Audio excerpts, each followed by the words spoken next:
Football ইতিহাসের সবচেয়ে রোমাঞ্চকর বিশ্বকাপ ভাবা হয় 1970 আসরকে। পেলের সেই জাদুকরী ব্রাজিল আর তাদের নান্দনিক ফুটবলের গল্প সবার জানা। কিন্তু 56 বছর পর সামনে এলো এক বিস্ফোরক দাবি। ব্রাজিলের সেই শিরোপা জয়ের পেছনে নাকি অবদান ছিল মার্কিন গোয়েন্দা সংস্থা সিআইএ এর।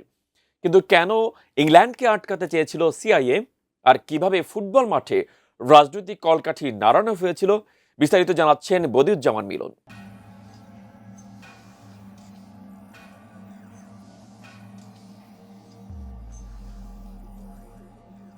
১৯৭০ সালের বিশ্বকাপে ব্রাজিলের শিরোপা জয়ের পেছনে মার্কিন গোয়েন্দা সংস্থা সিআইএর গোপন ভূমিকা ছিল বলে চাঞ্চল্যকর দাবি উঠেছে। ব্রিটিশ অনুসন্ধানী সাংবাদিক গ্যাব্রিয়েল গেটহাউজের দাবি, ইংল্যান্ডকে দুর্বল করে ব্রাজিলকে সুবিধা দিতে তৎকালীন ইংলিশ অধিনায়ক ববি মুর ও গোলরক্ষক গর্ডন ব্যাংকসকে লক্ষ্যবস্তু করা হয়েছিল। দীর্ঘ ৩ বছরের অনুসন্ধান শেষে প্রকাশিত এক প্রতিবেদনে গেটহাউজ এবং গর্ডন ব্যাংকসের নাতি এড জার্ভিস দাবি করেন ১৯৭০ বিশ্বকাপের আগে ও চলাকালে ঘটে যাওয়া কয়েকটি আলোচিত ঘটনার পেছনে সিআইএর সংশ্লিষ্টতা থাকতে পারে। কোয়ালিটি সম্পন্ন আন্তর্জাতিক মানের still bar CSRM, committed for better still.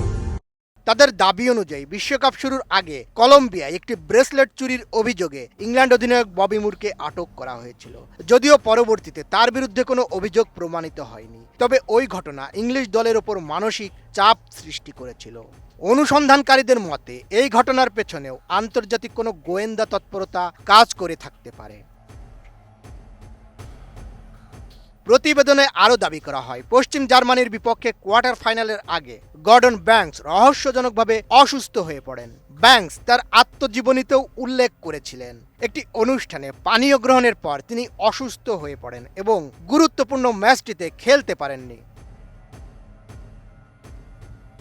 ব্যাংকসের পরিবর্তে মাঠে নামেন গোলরক্ষক পিটার বোনেত্তি। ম্যাচে ২-০ গোলে এগিয়ে থেকেও শেষ পর্যন্ত ৩-২ ব্যবধানে হেরে বিশ্বকাপ থেকে বিদায় নেয় ইংল্যান্ড। অনেক ফুটবল বিশ্লেষকের মতে ব্যাংকস খেললে ম্যাচের ফল ভিন্ন হতে পারত। গেটহাউজের দাবি, স্নায়ুযুদ্ধের সময় লাতিন আমেরিকায় রাজনৈতিক প্রভাব ধরে রাখতে ব্রাজিলের সামরিক সরকারের সঙ্গে যুক্তরাষ্ট্রের ঘনিষ্ঠ সম্পর্ক ছিল।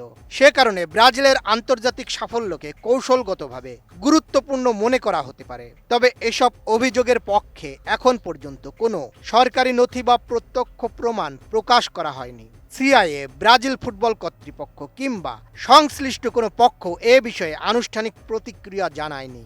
ফলে ১৯৭০ সালের বিশ্বকাপকে ঘিরে নতুন এই দাবি ফুটবল বিশ্বে ব্যাপক আলোচনা তৈরি করলেও ঘটনাগুলোর সত্যতা নিয়ে এখনও রয়ে গেছে প্রশ্ন ও রহস্য। বদিউজ্জামান মিলন, এটিএন নিউজ।